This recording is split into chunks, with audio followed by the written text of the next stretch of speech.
Olá a todos, este é o podcast da JSD de Castelo Branco 31. Hoje tenho aqui comigo Telma Gonçalves, muito obrigado por ter aceito o nosso convite. A Telma nasceu em Castelo Branco, fez toda a sua escolaridade até o 12º ano na nossa cidade, é economista, mestre em finanças e pós-graduada em estratégia corporativa. Apresenta um percurso profissional diversificado que passa pela formação, pelos mercados financeiros, pela consultoria e pelo turismo, escreve para vários publishers de finanças pessoais, é doutorando, aliás, na Universidade Nova de Lisboa, na área do ambiente e das ciências da sustentabilidade. E é precisamente sobre isso que vamos falar, sobre sustentabilidade ambiental, economia verde. Atualmente nós vivemos numa situação de emergência climática, claramente, que exige uma atuação imediata. Por um lado, somos confrontados com o esgotamento dos recursos naturais e o aumento contínuo da poluição. Por outro lado, somos confrontados com a evolução tecnológica brutal que nos permite fazer mais com menos. Temos baterias mais rápidas, mais pequenas, mais baratas. Temos automóveis elétricos, outros movidos a hidrogénio. Temos um novo mundo com novas oportunidades. O modo de vida das sociedades contemporâneas tem custos e deve ser alterado, mas tudo isto requer um equilíbrio. Ora, a pergunta que lhe faço é a seguinte: sendo a sustentabilidade ambiental algo que é imprescindível para o nosso futuro, mas sendo também ela um desígnio que acarreta custos, nomeadamente económicos, financeiros, como é que nós conseguimos encontrar esse equilíbrio? Ou seja, na prática a pergunta é como é que nós pagamos a sustentabilidade? Olá, muito obrigada pelo convite. É um gosto para mim poder estar aqui e para falar de sustentabilidade. Ora, a sustentabilidade, mais na ótica ambiental, nasceu algures nos anos 70 e nasceu muito por via da tomada de consciência de que nós estávamos a ser bons mordomos do planeta que nos foi dado para gerir. E o facto de não estarmos a gerir bem este planeta continua a pôr em causa a nossa própria sobrevivência. Ora, esta tomada de consciência veio-se agudizando e aquilo que se tentou fazer foi procurar um novo modelo de desenvolvimento alternativo, uma nova forma de criação de riqueza, na qual as respostas ao como é que essa riqueza é criada, que impactos é que essa riqueza vai ter na sociedade e no meio ambiente e como é que essa riqueza é distribuída, essas respostas importam. E esse modelo de desenvolvimento pode ser designado genericamente por sustentabilidade e consiste, a dimensão ambiental e tudo aquilo que falou é um dos seus pilares, sim, mas tem outros. A dimensão económica, é imprescindível estar lá, a forma como se cria riqueza. A questão aqui é que essa riqueza tem que ser criada tendo noção dos impactos que cria quer na sociedade, quer nas pessoas, que é deve ser a razão primeira para a existência de qualquer modelo de desenvolvimento e no ambiente. Efetivamente, nós continuamos a viver a crédito, continuamos a viver acima daquilo que são as possibilidades de regeneração do planeta. Nós gastamos os recursos que são renováveis a um ritmo mais acelerado do que aquilo que a natureza permite a sua renovação e, portanto, pode pôr em causa vários modelos de negócio, pode pôr em causa a nossa própria existência no limite. E, de facto, as alterações climáticas têm sido, digamos assim, o grande paladino desta nova necessidade, deste novo modelo e de todas as alterações que importa fazer. De facto, importa não só estar e atuar no curto prazo, mas ter uma visão um bocadinho mais alargada e permitir que, no futuro, as gerações que nos vão suceder possam ter as mesmas condições de vida e possam ter as mesmas condições de produção e de recursos naturais que nós temos. Por isso, estas condições de alguma forma, a degradação desses recursos e a degradação do próprio ambiente, a par do impacto que as alterações têm criado, têm desenvolvido aqui uma série de ideias, de projetos, e que representa, de facto, uma tomada de consciência das instituições decisórias para este novo modelo. E, de facto, o Pacto Ecológico Europeu, que foi lançado em dezembro, foi lançado muito recentemente pela União Europeia, é o instrumento de política económica por excelência da União Europeia, na qual, efetivamente, as alterações climáticas estão presentes, mas, além disso, a União Europeia tem uma atitude muito proativa na própria gestão ambiental. E Agora, respondendo concretamente à sua pergunta, como é que isto tudo se financia? Já percebemos que esta questão toda em torno da economia verde está integrada num novo modelo de crescimento que é preciso adotar, mas de facto sim, é necessário pensarmos em mecanismos que os possam financiar. E, a nível comunitário, a própria União Europeia tem desenvolvido esses instrumentos financeiros. Existem fundos específicos para aspectos específicos, como a reconversão, a transição energética, a eficiência energética, a inovação sustentável. Existem, de facto, dinheiros que podem ser utilizados, quer via candidaturas diretas, quer através das candidaturas que em Portugal os organismos intermédios vão lançando e que podem financiar projetos concretos ligados também à questão da mobilidade suave, dos automóveis elétricos, etc. Depois, existe aqui também uma via privada de financiamento, mas antes de ir à via privada, dizer que os financiamentos comunitários, sejam eles linhas específicas para questões concretas, estas que acabei de referir, há financiamentos, quer comunitários, quer aqueles que são geridos depois financiamentos comunitários que são diretamente geridos pela Comissão Europeia, como também financiamentos que são geridos, fundos comunitários que são geridos por organismos intermédios em Portugal. Existe a consciência de que projetos que tenham em conta critérios que não apenas o critério financeiro, portanto, projetos que privilegiem a transição energética e o próprio que sejam amigos do ambiente, etc., esses projetos têm uma discriminação positiva e podem, por essa via, também ser uma boa forma de financiar a sustentabilidade. No fundo, é mais um mecanismo que a Comissão e que os próprios organismos intermédios têm de canalizar o dinheiro para projetos que sejam sustentáveis. Depois, a via privada. De facto, existem já bancos que oferecem empréstimos, especificamente, também têm linhas de financiamento específicas, mas além disso, podem atuar de outras formas. Por exemplo, podem dar bonificação na taxa de juros, podem alargar o prazo do empréstimo quando esses projetos, de facto, obedecem a determinados critérios que têm impacto, quando esses projetos, por exemplo, têm impactos ambientais e sociais, de facto, podem existir aqui esses benefícios. De qualquer forma, eu estou bastante otimista quanto ao financiamento da sustentabilidade, embora sejam necessários muitos recursos financeiros. Eu creio que o próprio setor privado vai conseguir fazer esta reconversão. E porquê é que eu acho isso? Por duas razões. Recentemente, o Banco Internacional de Compensações lançou uma publicação na qual refere que a próxima crise financeira poderá ser muito mais devastadora que a crise financeira de 2008 por via das alterações climáticas. Ou seja, as alterações climáticas vão ter um impacto muito, muito significativo nas finanças e na economia. Ora, eu creio que este alerta pode levar a que os bancos centrais adotem políticas relacionadas com a própria canalização das próprias concessões de crédito aos bancos comerciais que possam ter uma natureza e possam privilegiar, de facto, critérios também eles ambientais e não só os financeiros.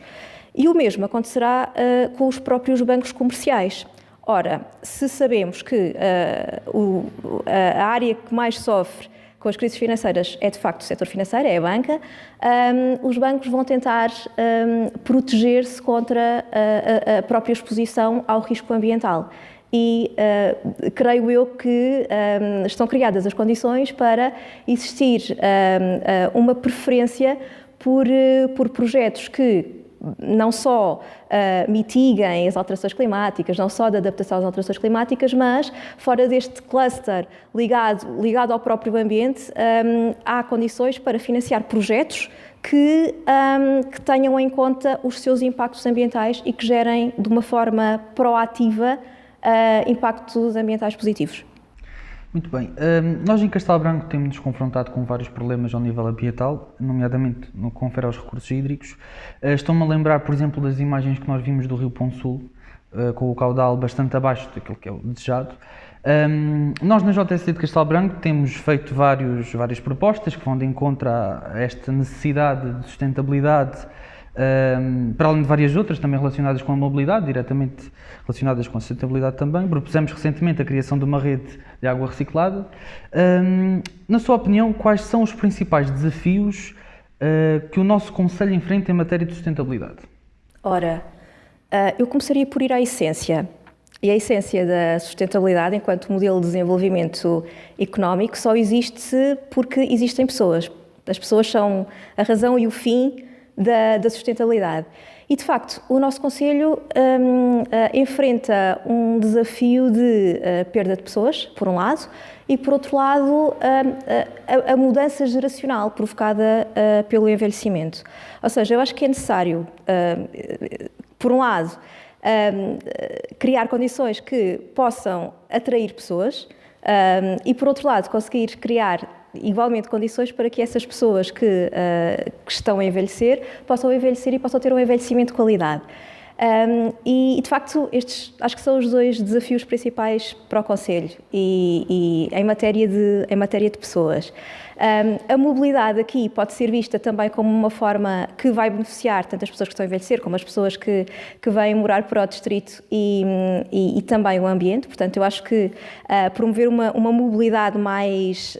a mobilidade no Concelho e fazer com que essa mobilidade seja amiga do ambiente será um desafio. Relativamente ao ambiente, e como referiu à água, sim, eu acho que a água é o calcanhar daqueles em matéria ambiental que o Concelho enfrenta, ou pelo menos um deles. Sabemos que Portugal será um dos países mais afetados com a questão com as secas e, em particular, o Concelho de Castelo Branco será também um dos concelhos em que essa escassez terá mais impacto. Eu acho muito interessante a ideia da água reciclada. Acho que importa não só ter medidas a avulso, como criar uma estratégia integrada, uma estratégia que possa abarcar três pilares, que é o pilar da gestão, da poupança e da reutilização da água. Ter uma estratégia integrada, com timings, ter já parceiros que se possam associar a essa estratégia. Eu creio que, aliás, que nos dê uma visão daquilo que se deve fazer no curto, no médio e no longo prazo, uma vez que, de facto, a água vai ser um problema não só do curto nem do médio, mas também a longo prazo. Eu acho que importaria pensar a água dessa forma estrategicamente. Acho que valeria a pena discriminar positivamente as organizações que já têm políticas de poupança, de gestão e de reutilização da água e discriminá-las positivamente e, aliás, criar até mecanismos que incentivem essa discriminação positiva e os próprios equipamentos públicos poderiam dar o exemplo com uma gestão também mais eficiente da água. Outro ponto que me parece importante e um desafio em matéria ambiental no nosso concelho são as florestas. De facto, nós temos alguma mancha verde, somos um concelho com alguma mancha verde e que todos os verões nos aperta o coração por causa dos incêndios. Ora, mas de facto nós podemos tirar partido da floresta, ou seja, a floresta pode deixar de ser vista às vezes quase como uma ameaça por via dos incêndios, mas pode ser vista como uma oportunidade. Não só por via do valor que a floresta pode gerar economicamente e que nós podemos ver, não é? Através da madeira, da biomassa, etc., mas que pode ser gerado através pela valorização dos serviços que presta ao ecossistema. E um desses serviços é o sequestro do carbono. E este serviço, digamos assim, tem valor económico, o mercado reconhece esse valor E, de facto, os concelhos que consigam sequestrar mais carbono do que o carbono que emitem, podem ter aqui também um retorno económico bastante significativo, que depois pode ser aplicado, pode ser uma fonte de rendimento, que pode ser aplicada na própria reconversão de outros serviços para uma economia mais circular. E estes são, sim, dois desafios em matéria ambiental que a água e a floresta, que eu acho que mereciam ter uma estratégia verdadeiramente integrada e conseguirmos pensar um bocadinho fora da caixa, conseguirmos ver para além daquilo que são os problemas e para além daquilo que é o presente, conseguirmos olhar um bocadinho mais além. E talvez um terceiro desafio fosse precisamente transformar aquilo que são ameaças em oportunidades. E como é que isto se pode fazer? Ora, se nós conseguíssemos ter uma gestão que fosse baseada, uma gestão integrada, que tivesse em conta não só critérios puramente económicos, mas também tivesse aqui alguns critérios ambientais e sociais, de transparência, de responsabilização, seria possível captar investimento internacional. Isto porquê? Porque uma das tendências, que vai ser uma das tendências internacionais para o próximo decénio em matéria de investimento, é precisamente o capitalismo moral. E o que é isto? Os investidores, além de olharem para a componente exclusivamente financeira, olham para outros aspectos. Eles querem saber como é que o dinheiro é gasto, onde é que o dinheiro é gasto e que impactos é que esse dinheiro vai ter no ambiente e vai ter na sociedade. E, portanto, acho que podemos ter aqui uma boa oportunidade também para isso. Podemos também ir mais além e podemos tornar-nos mais proativos e tentar encontrar aqui mecanismos que promovam o próprio autofinanciamento da sustentabilidade no nosso concelho. E isto pode ser conseguido, por exemplo, através da emissão de obrigações verdes por parte do município.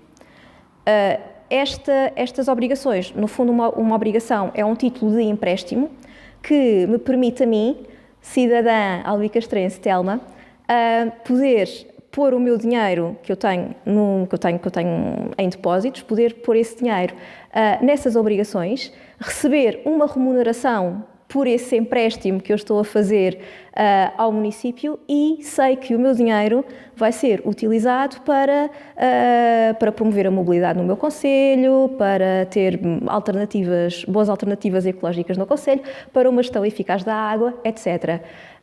Ou seja, eu vou ter um incentivo, vai-me permitir a mim poder utilizar o meu dinheiro para aplicá-lo na economia real e aplicá-lo também num modelo de desenvolvimento no qual eu acredito. Nós vemos também muitas vezes o conceito de turismo associado ao de sustentabilidade e é precisamente sobre isso que gostaria que falássemos. Nós vivemos num concelho de baixa densidade populacional. Castelo Branco conhece muitos entraves àquilo que é o desenvolvimento, temos a desertificação que se tem acentuado ao longo dos anos e com ela a economia local vai perdendo alguma dinâmica, não é? E alguma competitividade. E por isso temos de ser criativos e encontrar novas oportunidades para o nosso território, apostando em áreas-chave que podem aportar o nosso desenvolvimento. Há quem diga que o turismo é a galinha dos ovos de ouro do interior. Poderá criar mais riqueza nestes territórios, inverter alguns problemas associados à baixa densidade populacional, porque dinamiza a economia, torna os territórios mais atrativos por via da criação de emprego e das novas oportunidades. Pergunto-lhe qual é a importância do turismo para o desenvolvimento do território, nomeadamente a baixa densidade, do interior, e se temos de trabalhar de forma certeira para potenciar este setor aqui no concelho de Castelo Branco. Bem, de facto, o turismo tem sido um dos motores de crescimento da economia portuguesa, é inegável. Em Castelo Branco é um território que tem história, que tem cultura, que tem poetas, que tem autenticidade, que tem natureza e que de facto talvez o turismo em Castelo Branco não esteja a ser, essas oportunidades não estejam a ser devidamente aproveitadas. Há também a questão da localização. Estamos a 2 horas de Lisboa, estamos a pouco mais de 3 horas de Madrid, portanto temos aqui também uma localização privilegiada para poder aproveitar aquilo que são os benefícios do turismo e beneficiar também do seu efeito multiplicador. Mas antes disto, deixe-me dizer que nem todos os territórios, como disse, o turismo é a galinha dos ovos de ouro. Sim, tem sido um bom impulsionador da economia portuguesa, mas nem todos os territórios têm vocação turística. Temos de ter esta noção. Mas não é mesmo o caso do concelho. Como eu disse, temos várias valências que podem ser aproveitadas. Além disso, temos também uma procura. Portugal já não é um destino de sol e praia, continua a ser, é verdade, mas o perfil há vários perfis de turistas que procuram Portugal e há aquele turista que procura de facto conhecer a história, procura interagir com as comunidades. Há nichos específicos, por exemplo, que procuram a herança judaica, que nós também temos. Ou seja, eu creio que aquilo que faz falta para promover o turismo em Castelo Branco tem que ver com um trabalho em rede que tem que ser feito. Os agentes de turismo têm que trabalhar de forma integrada e não per si, por um lado. Por outro lado, faz falta também a profissionalização dos agentes que estão integrados na cadeia de turismo, desde a pessoa que está no museu até ao empregado de mesa de um restaurante, porque efetivamente a experiência turística é um conjunto de atividades, não é? Costuma-se dizer que a experiência turística começa quando o turista sai de casa até ao momento em que regressa à casa.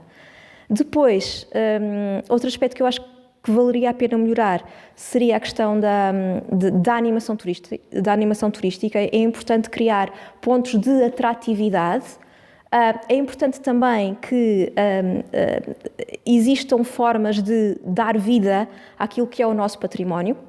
Temos um Jardim Dom Paço, temos um castelo aliás, temos um Jardim do Paço que inclusivamente é a única no país, que muitas vezes fica no seu cantinho e não é explorado de uma forma mais criativa.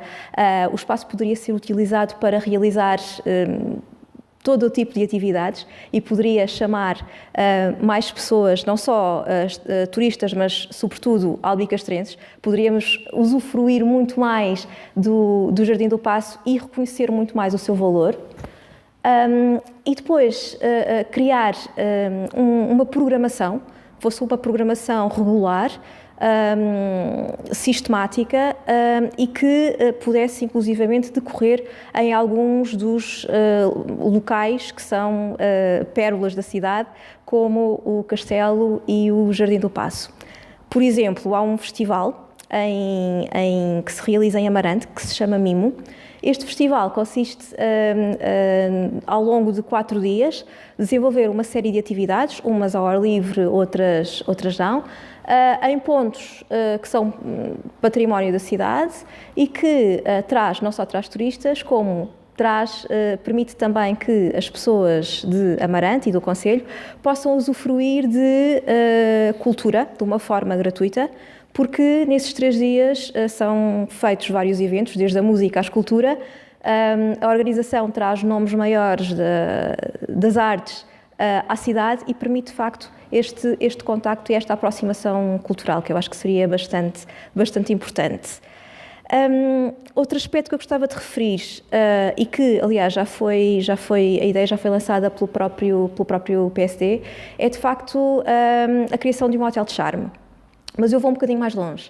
Eu creio que Castelo Branco tem condições para criar um hotel de charme baseado num recurso endógeno. E esta é também uma das mais-valias e algo que o próprio turista procura.